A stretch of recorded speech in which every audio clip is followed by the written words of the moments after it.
it seems like forever since we talked. I know.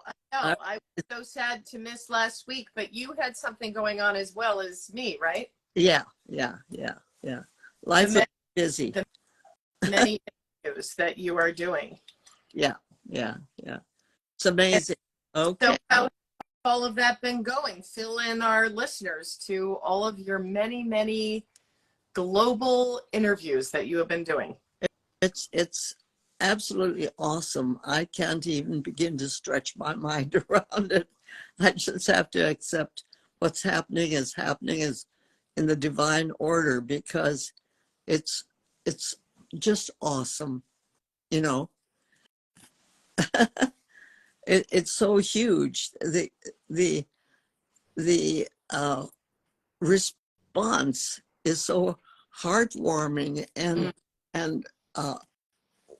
wonderful. It's so full of love and compassion and understanding and everything, that it's just I guess it's bliss. Yeah, I personally can't even imagine. I mean, I just, as you and I were talking about this, this book, you have lived your life this way. So this has been the message that you have held in your heart your entire life.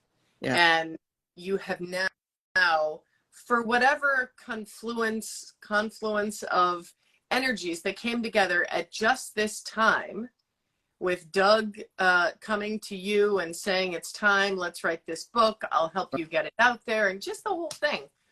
And just after COVID, when the world was so damaged by the whole COVID thing, and people feeling so isolated and frightened and not knowing what was happening, there's so much divine timing in this, that it's awesome. That's and it makes me feel like that hopeful part that you just never know when it's gonna hit, when it's gonna land, when something's gonna happen. Like, you've been doing this your whole life. You had no aspiration that this would happen at this time in your life. I mean, yes, you have a 10-year goal, but you never really saw this coming in the way that it has arrived. No. Though, and there's so much reality in it. It's like, I was talking to a physician who has a podcast yesterday, and he was talking about how the whole medical world is so damaged, and how people are feeling like they're not being heard and that sort of thing. And the opposite of that is what the message that we're bringing now is, that we are not alone, that we're all in this together. And as long as we are aware that there are other people who are working and struggling and happy and sad and dancing and singing and yet crying and all of that, the world is full of the human energy that is here. And I think that at this time in the evolving consciousness of our earth, that we as humans are now reactivating and reaching for our true humanity. Yeah, I agree. I mean, yeah. And what we're finding is that other people are too, that the world is really wanting this. Well, your book wouldn't be landing globally for the amount of people that it's landing for if it wasn't a message that was needed, that was, just could be heard. Well, that was divinely orchestrated. That's what I'm feeling. Right. I'm that we're all instruments in this beautiful, beautiful symphony, but we each have our special spot. And like in a symphony, the if you have one violin that is not properly tuned, it can turn the whole symphony into chaos. Mm-hmm. Or it's that the importance of each one of us finding our own spot and how that makes us really, really feel inside. I think the thing that you're talking about the feeling that you've had this morning, Mm-hmm. being sort of disoriented or Mm-hmm. is part of that process of reclaiming our true humanity. Absolutely. Absolutely. Yeah. I was talking about the art retreat that I was in last week, which is all about transformation. And so it's the unraveling to then find the core. You just keep uncovering Yeah. it all. And it is disorienting because we're evolving into a new sense of self and a new sense of community and a new sense of what this looks like to be walking in this world at this time. And the expanse to which we are being stretched, it's not like I can just think about going down to the corner of my street. Yeah, I can do that. But where where the energy right now is that we are reaching for each other from Timbuktu to Wales to to every place. The world with the technology like this we have available, we can actually see each other and talk to each other all around the world. It's so awesome. Yeah. We have to Yeah. have the right thing. It's easy to forget how to connect again, but we can, if we keep trying, like happened this morning. Yeah. If you keep trying, you find it and you go back to it. Yeah. Which was so funny because I was sitting here waiting for you guys to start the Instagram and I'm like, where are they? And when I go on this, I shut my phone down so it's on do not disturb so I don't get calls. So I didn't even see that John had called me, but I went in and saw that you had called. And so anyway, so what we wanted to talk about today as well is the chapter on connection. Yeah. Which is perfect. Alone.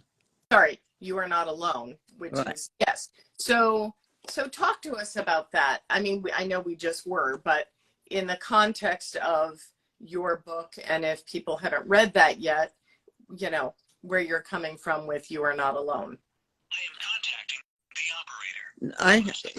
operator. We're so much not alone that I have this. How perfect is that? I have a watch on my arm that said I fell just now, and I had to stop. Anyway, I didn't fall, so that is we're anyhow. We have we are now able to connect with people in ways that we were never able to. The other day, I was talking to 3 different people from India. I could see them and they could see me and we could talk. I mean, how amazing is that?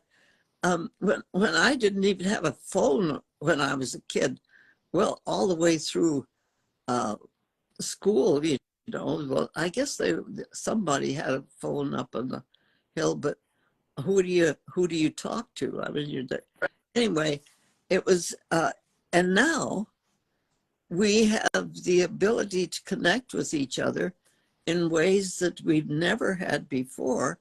However, the thing that we're really missing is the touching. You know, um, uh, when I'm in the practice of medicine, when I have a patient that's coming, I always give them a hug, and I miss that. But this phone, I miss that touch. But I'm in a position to reach so many more people because of the amazing technology which we have evolved into now. So the idea that we're not alone is finding how it is that we can. Like Katie, you found out this way of connecting with people. How many years ago? Did you and I start this 2 years ago? Yeah, right after COVID. Right. And we were looking for ways of connecting. And look how much fun we've had with this now. I know. Yeah, it's amazing. So I want to say also, when you were saying that about the hugging and just the connection of being physically with people, there is absolutely nothing that will replace that energy that you feel when you are in the same room with someone and able to touch someone. And so when COVID, like, I hug all my patients also, every single one. And when COVID happened, everybody was freaked out. Nobody was hugging anybody. I wasn't hugging my patients because they didn't want me to.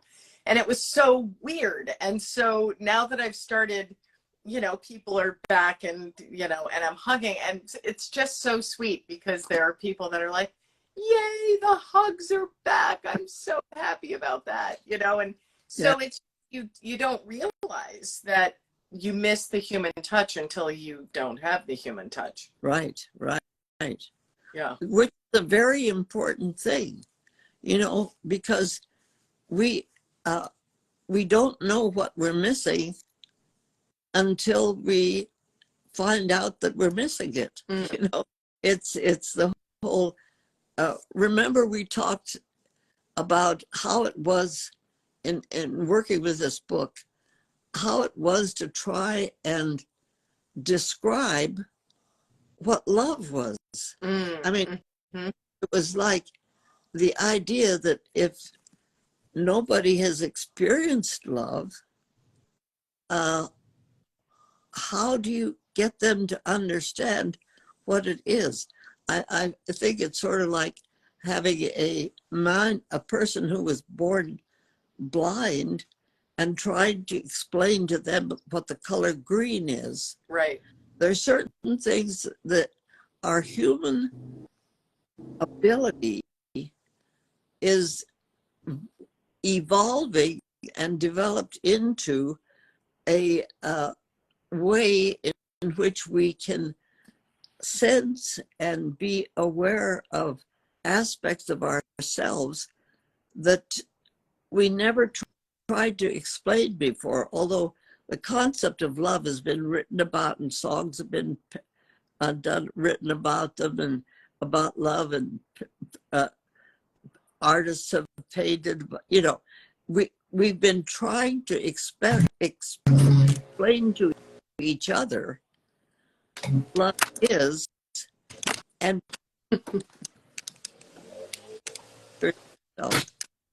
so it's one of the reasons why it's so important to not only love other people, but to love ourselves enough and reach out to somebody else and love them so that they can love us too.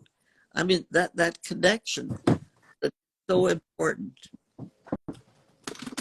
Okay, sorry. I was listening. I had to move because there's people doing yard work outside and they were right out the window and it just got too loud.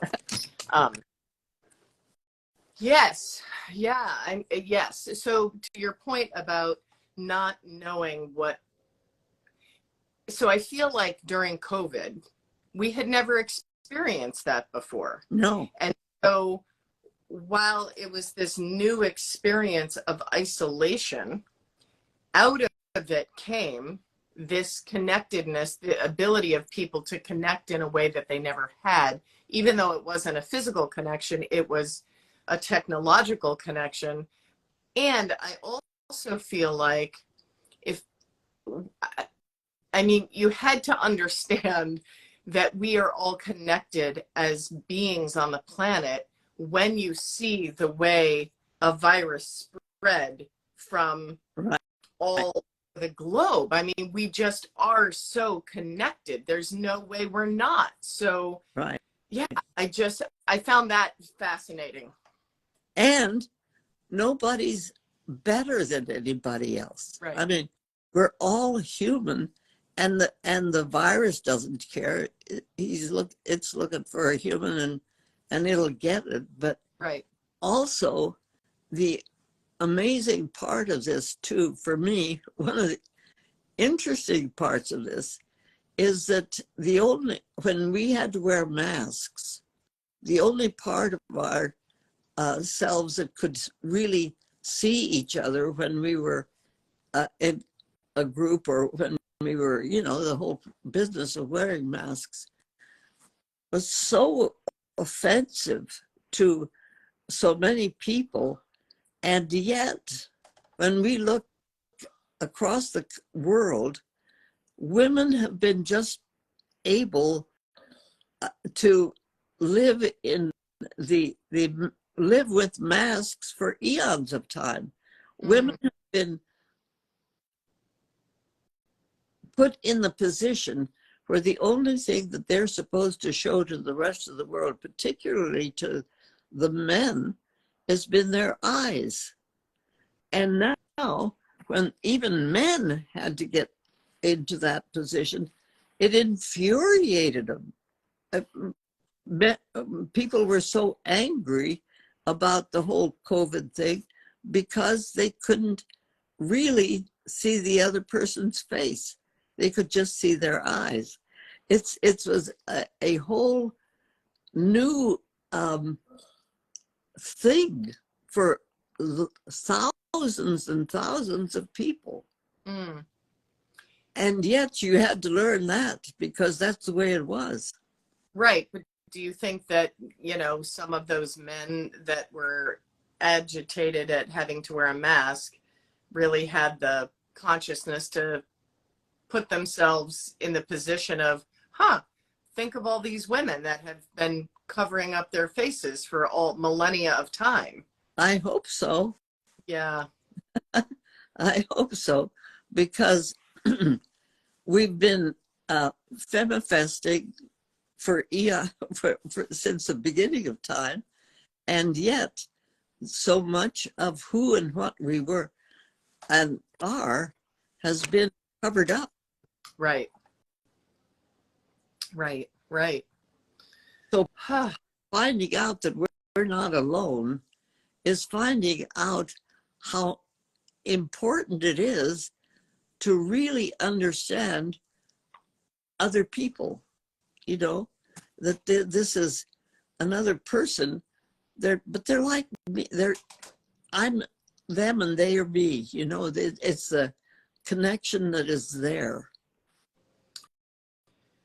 And so for someone who is feeling very alone and feeling very isolated and feeling like no one understands me, I am going through, I'm just making this up, but if somebody's in that, I know we've talked about this a lot of different times, but if somebody's in that dark place, and that dark place usually is pretty lonely, and they're not feeling very connected to anybody else, and they don't feel like anybody else could understand what they're going through, on and on and on, how would you help them?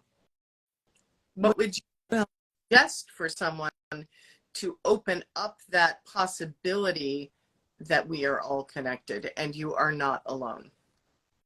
Well, the idea is that if you are so stuck in your own aloneness, you'll never find a fact that there are other people. I've had patients come to me when I was in the active practice and tell me the things that are going on in their lives, and say things like that they were not alone, or whatever. And then when I work with them, I've frequently had people say to me, well, you would never understand because you've always had it so easy. My response to that has always been, honey, if you only knew. You know, in other words, there isn't a one of us who hasn't gone through some time that has been really hard. And there is, you know, I suppose there are people who have lived a life but I don't know any of them. That all the people I've ever met have gone through difficult times, and they've got out of the difficult times because they've started looking for solutions. Mm-hmm. They haven't just sat around tormenting themselves, you know. As long as you're concentrating on what you don't have, you never can find what you do have. Mm. Right. So when we come across people like that, the encouragement to just look for different solutions and because what draws somebody out isn't the same thing that's going to draw somebody else out. No way. It'll affect somebody else, you know? Right. So you can't, you just have to start looking towards the light, and the light then will shine on what it is that you know, just the word, I'm going to look for the light. Now, right now, the sun is shining outside of my window, but it's not very bright. I don't know why it's not very bright today. I think the air must be very heavy. But the point being that the light is there, and I know it's there, and I know the sun came up, and I know it's going to go out again. But that kind of reality that we reach for, and helps us to connect with other people who are reaching for it also. That's why we are talking to each other. That's why we have an audience. That's why, you know, that's why life is so awesome. Yeah. And, you know, it just made me think of, I was looking at your Instagram page today when I was going on it, and I noticed that you have 13,000 followers now. Wow. 2 years ago, when we did our first talk with Zach Bush, you had 2 followers, 2 or 3. You know, so we all start somewhere. My point is that, you know, we all start with that flicker of a flame. We all start with the strike of a match. We all start with the smallest little bit, and the more we feed the flame, the brighter the light will be. And I now have this big bright light behind me, which is kind of weird that I had to move here, but anyway, I hope it's fine. Yes, so your grandson is saying he was one of your first followers. Yeah. Yeah. Well, life is so amazing.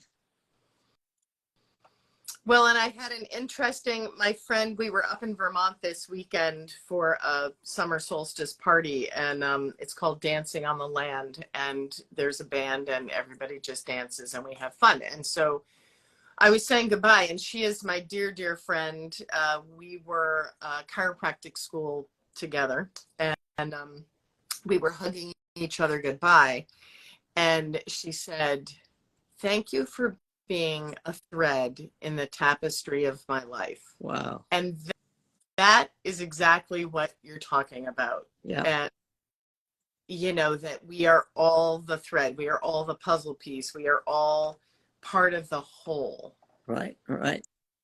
And I saw a sign a while back that said, it takes a long time to grow an old friend. Oh, that's great. You know, it's that kind of idea that we all, not, most of us have old friends. And then the thing that's happening now for me is some of these old friends are connecting with me again now. You know, through the years, our lives have taken different paths and so on. And all of a sudden, here's a new friend. But that's my friend from India. You know, I went to high school with her at Woodstock School in India. Wow. And she saw my name, so she could, so it's that kind of a amazing connection that we've got with each other. Wow. So she's 102 as well, I'm guessing. Yeah, I guess so. Yeah. Yeah. Like, that's pretty amazing. What a beautiful, yeah. Wow. Yeah, I never put that into contact with it.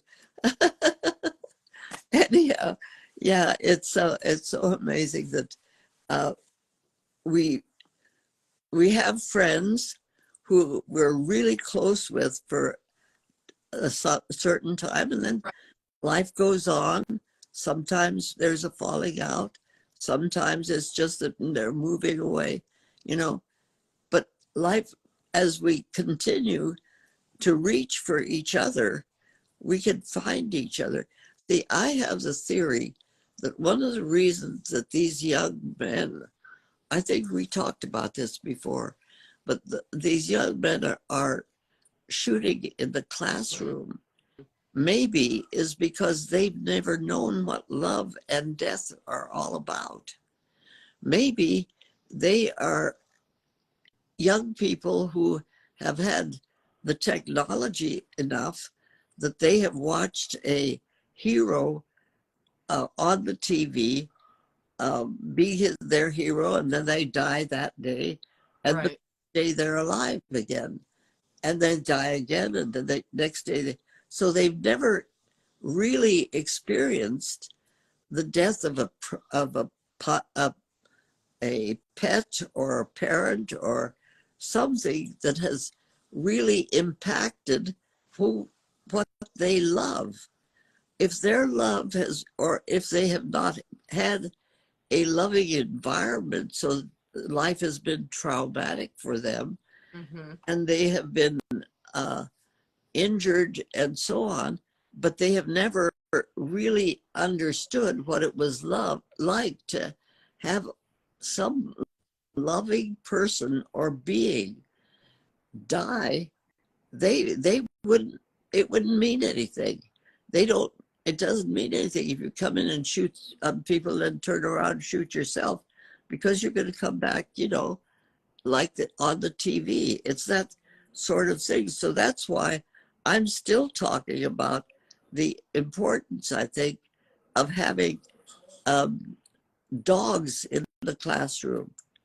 If we had a guardian dog in every classroom, you know, the children would know about love. Right.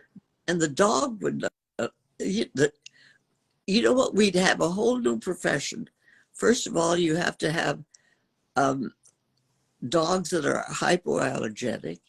You have to have trainers that know how to take care of these dogs. You have to have the teachers know how to work with these dogs. The parents and the children, you know, it's a whole new profession.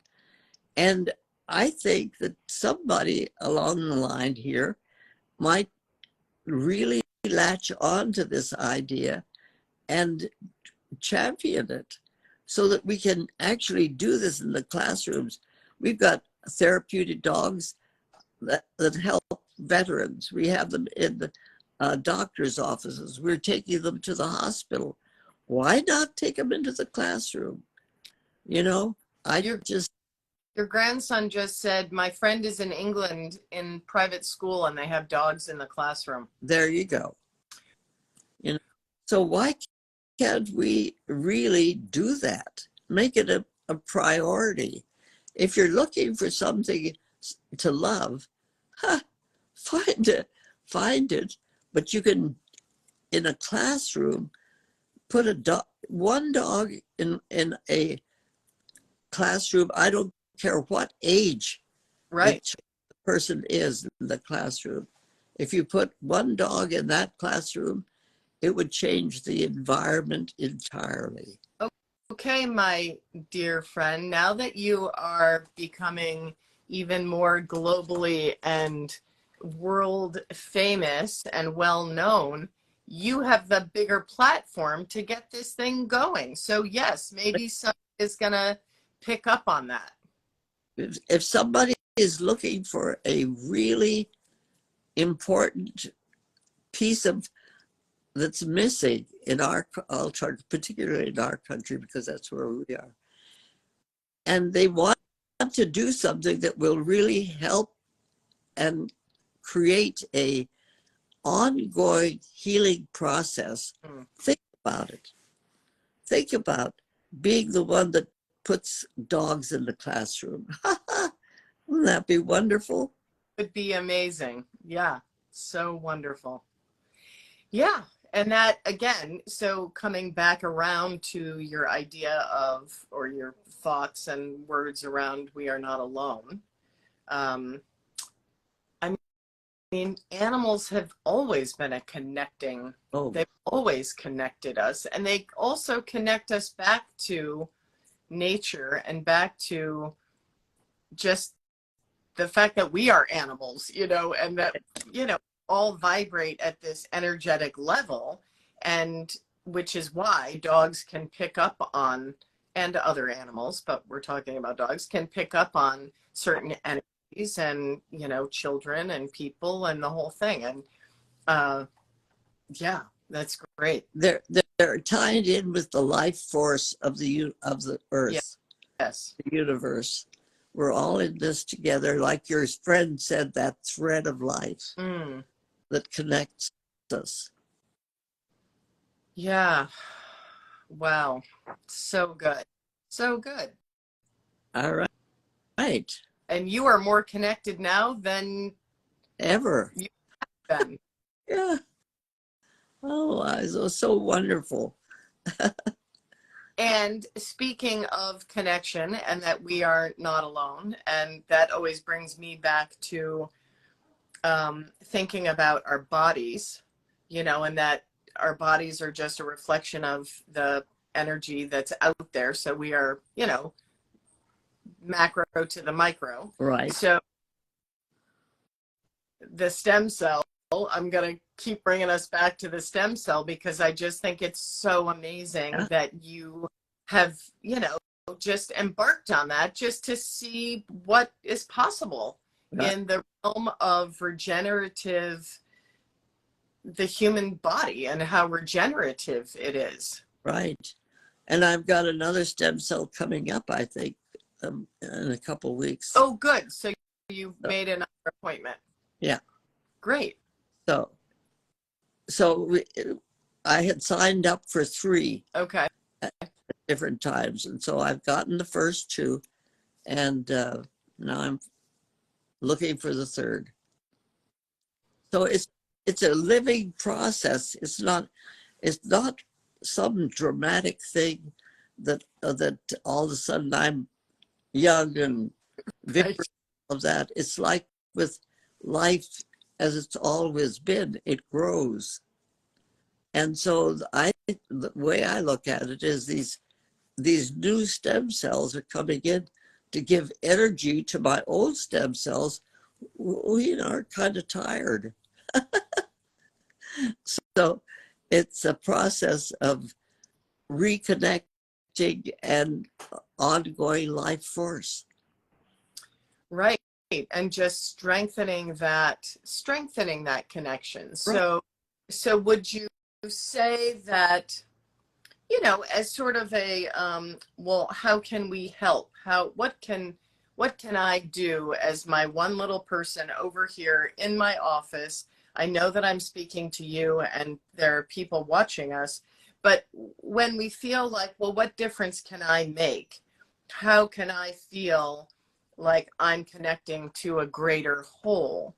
Um, Again, what would you say to someone who's wondering how they can just be of service or feel that connection? Would it be just go volunteer somewhere, go, walk somebody's pets for them? Like, I mean, there's a million ways we can do that, right? Yeah, all of those things. Plus, get in touch with your own stem cells. They are like individual beings within your body, created in your bone marrow, and put into the whole life stream. And they are what, in every aspect of your body, they have the energy that is keeping you who you are.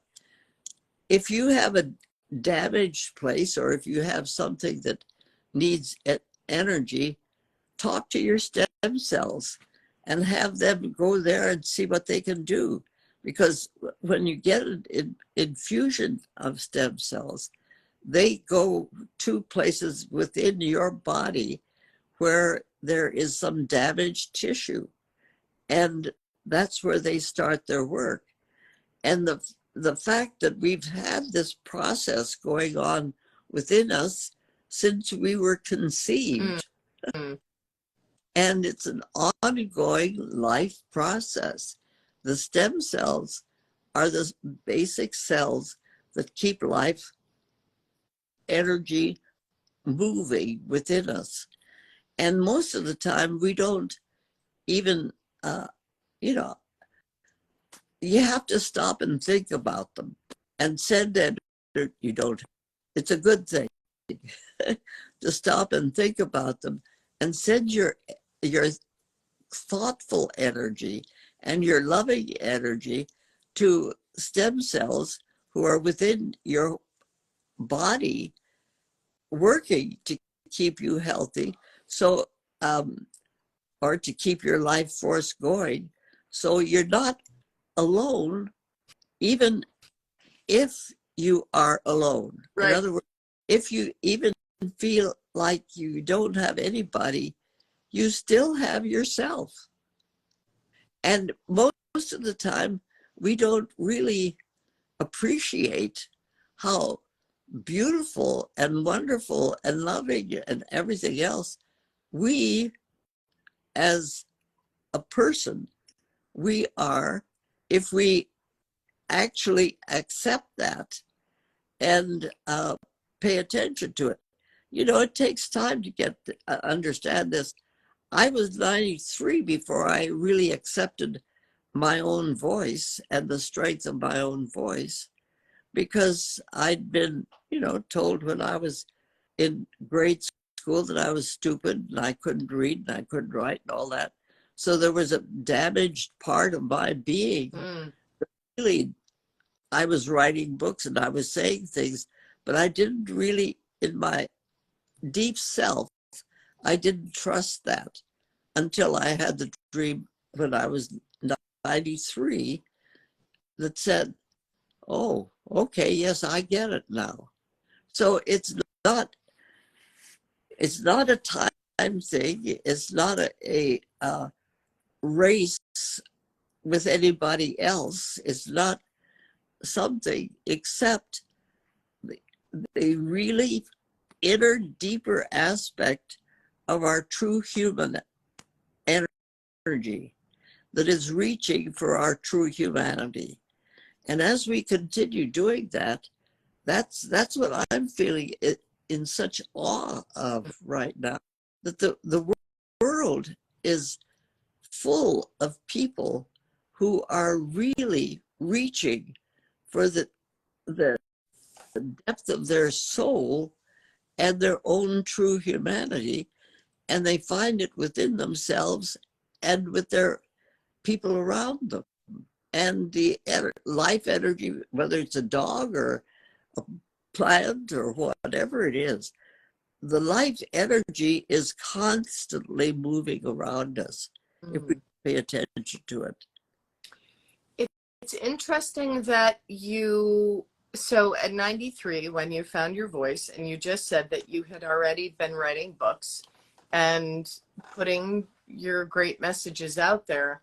But it's interesting that at this point, with this book, because I'm feeling that because you have finally fully owned and accepted and embodied the voice to which you have, and the authenticity and you're just like, that's why this book has gone and is doing what it's doing, because you have taken full embodiment of who you are at your core self. Yes.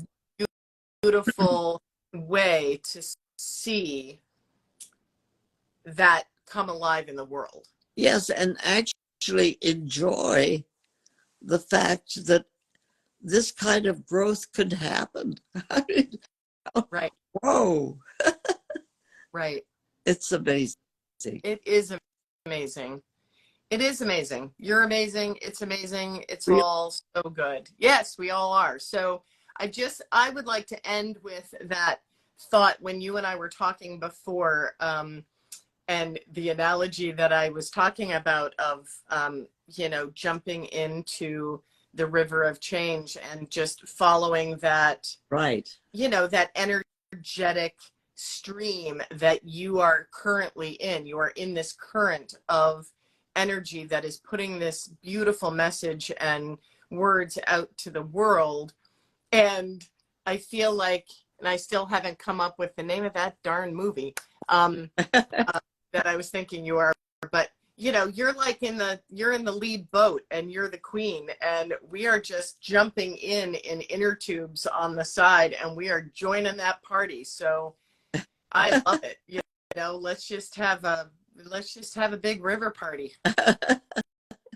Absolutely. Because the waters are what connect us. Yes. Oh, yes. Oh, yeah. So, so good. So good. Thank you so much. Thank you, everybody, for being on. Every one of you, we love you. Yes, we love you, and we love being here and sharing the good message from Dr. Gladys McGarey. So, next Tuesday is 4th of July. Oh. So let's talk, and we'll figure out if we can do it on a different day, like Monday or Wednesday, depending on what your schedule is. Okay. All right. So I'll talk to John.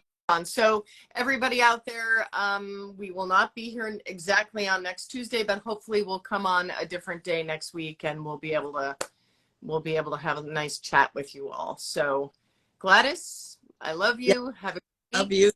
Love you all. Love you all. Keep doing what you're doing. Spread the light. Jump into the river. Join the party. It's all a beautiful thing. Yes, it is. Right. See you next week. Mm-hmm. Okay. Bye, John, wherever you are over there. Moving to me. And over to John. Okay, John. Behind the scenes, John. Thank you for making